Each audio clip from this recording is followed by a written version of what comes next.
Hello, everyone. Welcome back to yet another political episode. So today we're going to talk about the Samoa because Samoa had an election late August, as finally by the 1st of September we're finally getting these returns, and we are learning that leadership is going to be changing. As we can clearly see here, Samoa's president, Naomi Matafa, she ended up losing. And Matafa is Samoa's first female prime minister, and they voted her out pretty badly. This goes into effect after there was a schism in the party. And I think we can actually learn a little bit more from the background what happened. There was the 2021 constitutional crisis, and this crisis did fall through into the 2025 political crisis. And, of course, this led to a snap election call. So I'm not going to read all of it, but we can actually read the two crises, which obviously determine the outcome of this election, where the results are not finished yet. I want to believe that, actually it might be done. The prime minister is subsequently have yet to be determined. But we are going to go ahead and see this election. The previous election held in 2021 resulted in a tie between the HRPP and the Fast Party, with both parties winning 25 seats. One independent, Tula Josefo Bonifacio, won a seat and became kingmaker. The HRPP had governed Samoa for almost 4 decades, and its leader, Talipia Salele Maliorgoliwa, how do you say this? Had been prime minister since 1998. A major campaign issue was the passage of the controversial land and titles bill by the HRPP government in 2020. Then HRPP MP Lali Luita Schmidt was expelled from the party due to his opposition to the bill and founded the Fast Party. Several other HRPP MPs also defected in protest of the bill, including Deputy Prime Minister Fiame Naomi Matafa, who was elected to lead Fast shortly before the election. Weeks before the poll, the HRPP passed a law requiring MPs to contest a by-election if they changed their affiliation in Parliament, allegedly to prevent more MPs from defecting. All right. Now that was the general election, but we got to talk about the crisis now. After the election, HRPP and FAST negotiated with Bonifacio, seeking to win his support to form a government. Bonifacio later joined FAST. However, during the talks, a dispute arose over the fulfillment of the female quota. The Office of the Electoral Commission declared the quota had not been met and appointed a 6th female member to Parliament, Alamanu Alofa Toeu of the HRPP, resulting in a hung Parliament. And Prime Minister Melegoe subsequently called a snap election, with FAST changed both decisions in court. The Supreme Court overturned the fresh election call, Toeu's appointment, and ordered Parliament to convene within 45 days of the election in accordance with the Constitution. We're just going to say this guy, Oli Alo Malo, big long name, scheduled for Parliament to convene on 24th of May, the final day could meet, but later retracted the proclamation. In response, the Supreme Court nullified the retraction. This big guy, this long name, I cannot say these Samoan names. Usually I could do it just fine, but these Samoan names are so hard. Refused to accept the results of results or concede power, plunging the country into a constitutional crisis. FAST conducted an ad hoc swearing-in ceremony on the 24th of May outside Parliament, which the HRPP refused to attend or recognize as legitimate. On the 23rd of July, the Court of Appeals ruled FAST to have been legitimate government since the 24th of May, ending the crisis. The ruling confirmed Matafa as the Samoa's first female prime minister and ended Malagawi's almost 23-year tenure as head of government. During the constitutional crisis, several HRPP members resigned or were stripped of their seats by the Supreme Court due to the electoral petitions alleging electoral malpractice, such as a bribery. In the November 2021 by-elections to fill the vacancies, FAST won 5 seats, while the HRPP only held 2. FAST won all elections. Thereafter, and by September 2023, the party had attained a two-thirds majority in Parliament with 35 seats. So, yeah, there's a lot that happened in 2021. Sort of what we went through in 2020. Although, let's just say Samoa got the better end.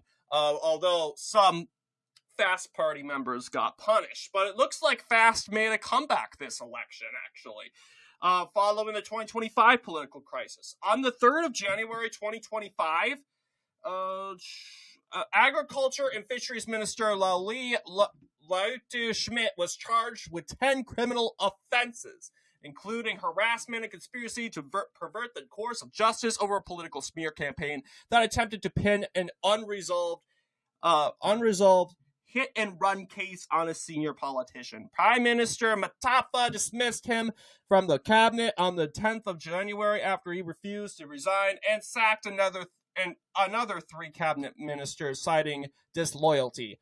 On the 15th of January, the party removed Matafa as FAST leader and expelled her, along the Deputy Prime Minister Toa Isilfo Penafacio and 3 other cabinet ministers from the party. Matafa and the other ousted ministers announced the expulsion as illegal and maintained they were still FAST members. The party unanimously elected Schmidt as leader on January the 16th, while Lota Laki Lamostele became prime deputy leader. The FAST party split into 2 factions, with 15 MPs remaining loyal to Matafa and the other 20 joining Schmidt.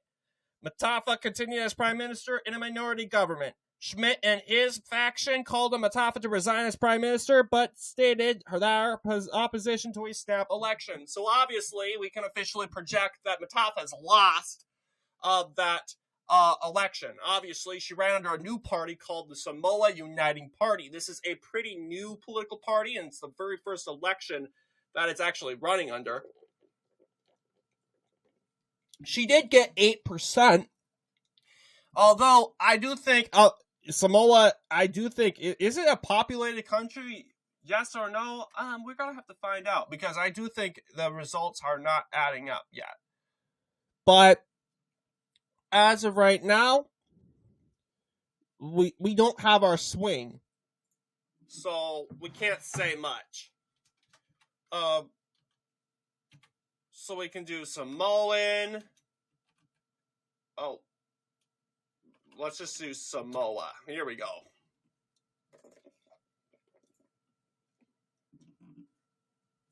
Samoa. Or Samoa. Yeah, it used to be a part of New Zealand, fun fact.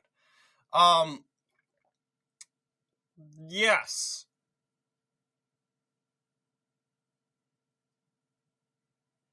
And I pull this up because I want to find the population and to say, okay, is there going to be actually more votes coming in? Population. Okay, so yeah, we're barely having results come in, and supposedly you can take a look at the 2021 election. Yeah, 49,000 votes, actually. Interesting. Not that much people participating. 31,000. So I do believe we still got some votes coming in. I'd be surprised if we don't. But obviously, interestingly enough, Matafa, despite losing the popular vote in 21, ended up becoming the next prime minister. You also have the HRPP, and that was the party we talked about, more center-right. And generally, the Samoa tends to be a center-right political party. Okay? Even coming from the Human Rights Protection Party. Human Rights Protection Party seems to sound pretty progressive. It's actually center-right. Maybe in, let's just say, if HRPP members actually voted in the the American election, they would solidly be Democratic. In Samoan or Pacific Islander terms, they're more center right. I don't know what qualifies a political party to be center left or left wing in oceanic terms, but I'm guessing more CCP leanings or Chinese Communist Party leanings. I do know that the Pacific is divided politically between pro-Taiwan and pro-China, PRC, in the Pacific. And as China, Taiwan, they battle over that area quite a lot. I do believe that Samoa, if we actually look into the Sino-Pacific relations, Samoa, I will not doubt, and I will not be surprised if they do recognize the PRC as legitimate. Yeah, they do recognize the People's Republic of China, but that doesn't really matter. That doesn't really mean that they are pro-CCP or pro-China. We recognize the People's Republic of China, believe it or not. But that doesn't mean, and even Australia, which is a huge enemy of China, recognizes the PRC. That doesn't mean we are allied with the CCP or the PRC in any way. It means that, China consists of the areas like Beijing, Shanghai,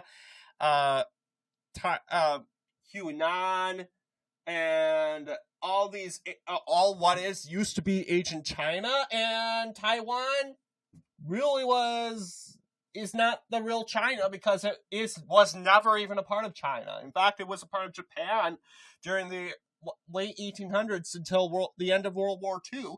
And before that, it was a Dutch colony. So I do understand majority of countries recognizing the PRC as the legitimate China because they have the sole lands of China. I'm just being quite honest with you.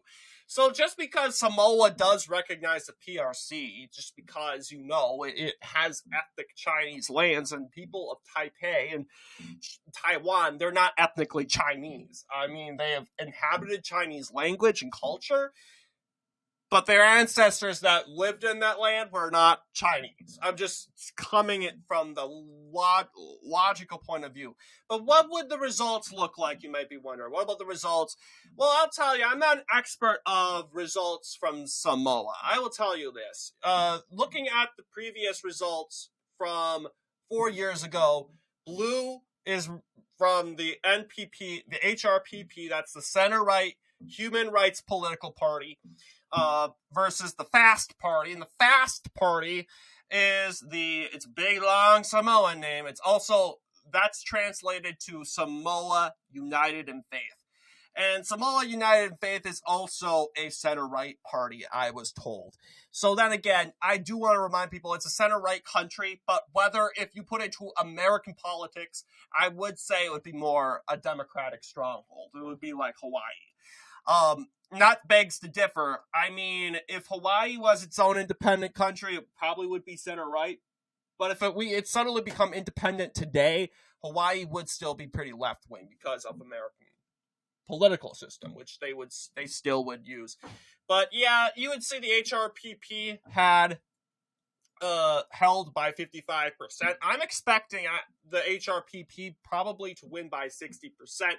I do think we got some headlines from the Samoan election that actually gave some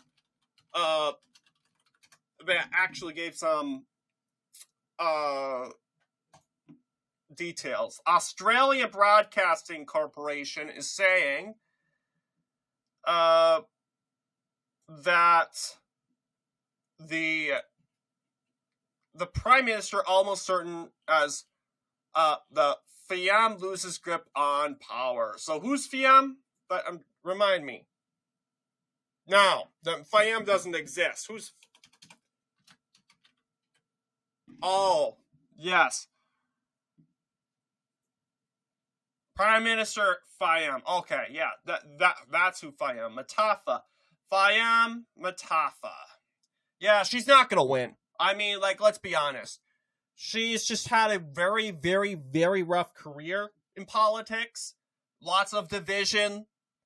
And I think her time's up. She's been facing calls of resignation because of those convictions her members of her cabinet faced. And they just merged it with her. Even though whether she was involved or not, that really doesn't matter. It was in her cabinet. She needs to go. That's kind of how they think of it. So, yeah, I think she's done. We can put a fork in her. Really, and this is just a new political party. And I mean, like, this party just erected out of the ground, and yeah, it was just founded May 30th. So I don't expect it. You have the two major political parties being FAST and HRPP. You might end up seeing this guy become the next prime minister.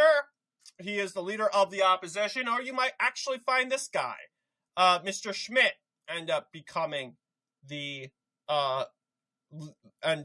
prime minister. After all, it seems FAST is a political party that a lot of people seem to align with. I mean, this political party lost by 36% 4 years ago, and they managed to hold power. So I would be kind of interested to see how that actually goes. But anyway, what do you guys think in regards to this video? Well, let me know down below. And as always, I'll see you all in the next political episode.